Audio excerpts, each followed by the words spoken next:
My name is Gina Cochran, and I have a story for you today about loaves and fishes. It has an affirmation that goes with it, which is, when I share, happiness grows. So, here's our story. Many people walked a great distance over the hills to see Jesus.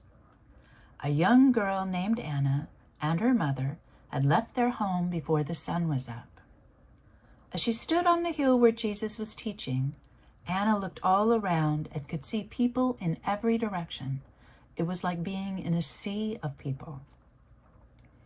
Anna felt lucky to be close enough to Jesus to hear his voice clearly and to see his eyes. Anna had never before seen eyes that held so much love. She felt her stomach growl with hunger. It had been a long day of walking. Anna looked over at the basket of food sitting next to her mother on the grass. There were fresh loaves of barley bread and 2 little fishes that Anna had caught in the basket. Maybe her mother would offer dinner soon. Anna knew she shouldn't ask, that the little basket was all they had until they went home, and she didn't know when that would be. As Anna was thinking about food, she suddenly realized the man called Philip was talking with Jesus about food too. Anna could hear the concern in Philip's voice as he said, "Even if we could buy bread out here somewhere, there is not enough money to feed all these people." Anna knew that was true. Jesus was poor like most of the people here. He probably didn't have enough food for himself, and he certainly couldn't take care of a huge crowd like this. Anna looked at the basket that held her dinner. There was just enough there for her mother and herself, and that wouldn't be any help. But Anna knew that she couldn't eat dinner and have Jesus and everyone else still be hungry. She ran across the grass to her mother and grabbed the basket. Leaning close to her mother's ear, Anna urgently whispered, "Mother, Jesus needs to feed all these hungry people. Can we please share the bread and fish you packed for us?"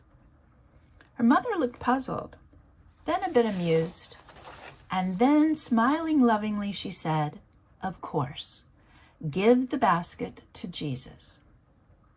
Anna quickly carried the basket to one of Jesus' companions and boldly pulled on the man's robe to get his attention. The tall, bearded man looked down at Anna with surprise, but he smiled gently and asked, "What do you need, child?" "We want to share the food in our basket. Could you please tell Jesus that we have some food?" Anna explained eagerly.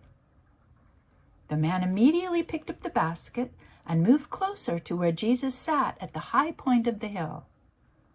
"Master, a young girl has offered her dinner to share. There are 5 loaves and 2 fish in this basket," he announced a bit doubtfully. Anna was suddenly a little embarrassed to hear herself mentioned. Jesus smiled when he heard what the man named Andrew said. He instructed his disciples to reassure the crowd of people and tell everyone to sit on the grass. Then he took the basket from Andrew and offered up a prayer of thanksgiving. Jesus rose from his place and looked over at Anna. Anna saw those eyes of love again and didn't feel a bit hungry. Jesus walked into the sea of people, and with the basket in his hand, Anna ran back to her mother's side. After a time, the basket was passed to her mother, who took out enough bread and fish for their dinner. The basket wasn't empty, so she handed it to a man who sat nearby. Anna lost track of the basket as she gratefully ate the good bread and salty fish. She noticed that everyone around her was eating as well. As the people finished their meal, Jesus spoke to them again, and Anna listened to his strong, gentle voice while the sun began to set behind the hill. The companions piled up baskets of leftover bread and fish at their teacher's feet. Anna could count 12 baskets, all full of broken barley bread and pieces of little fish like the one she had caught. Anna could not figure it out. Did Jesus feed all of the people out of her basket? Did others share their food so there was enough to feed everyone? She decided she didn't want to think about it too hard. Her stomach was full, but her heart was even more full of happiness.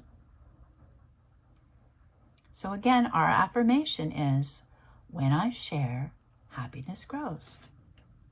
So here's some questions to think about.